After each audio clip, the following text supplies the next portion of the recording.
Hello, नमस्ते, प्रणाम, हर हर महादेव। मैं आपकी बहन बिंदु मौर्य स्वागत करती हूँ आप सभी सम्मानित भाई बहनों का अपने यूट्यूब चैनल पे। तो आज मैं एक छोटा सा और बहुत ही प्यारा माता रानी का गीत लेके आई हूँ। उम्मीद नहीं, पूरा विश्वास करती हूँ कि ये गीत आप सभी को पसंद आएगा। और गीत मेरा पसंद आया तो आप सभी से रिक्वेस्ट है कि एक प्यारा सा कमेंट आप लोग ज़रूर करिएगा।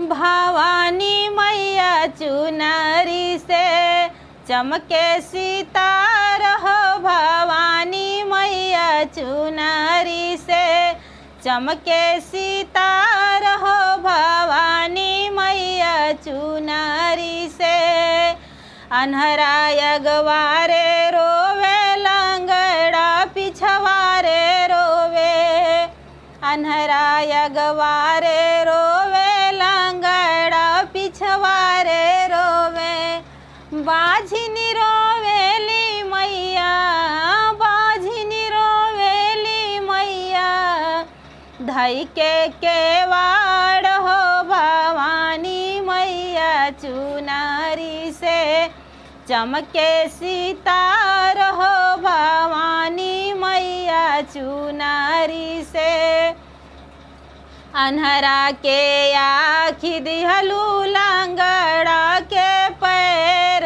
दिहलू, अन्हरा के आँखि दिहलू, लंगड़ा के पैर दिहलू, बाझिन के देई दिहलू, बाझिन के देई दिहलू, गोदिया में लाल हो, भवानी मैया चुनरी से चमके सितार हो, भवानी मैया चुनरी से अन्हरा देखत जाला, लंगड़ा चलत जाला, अरे अन्हरा देखत जाला, लंगड़ा चलत जाला, बाझिन खेलावत जाली, बाझिन खेलावत जाली, गोदिया में लाल हो, भवानी मैया चुनरी से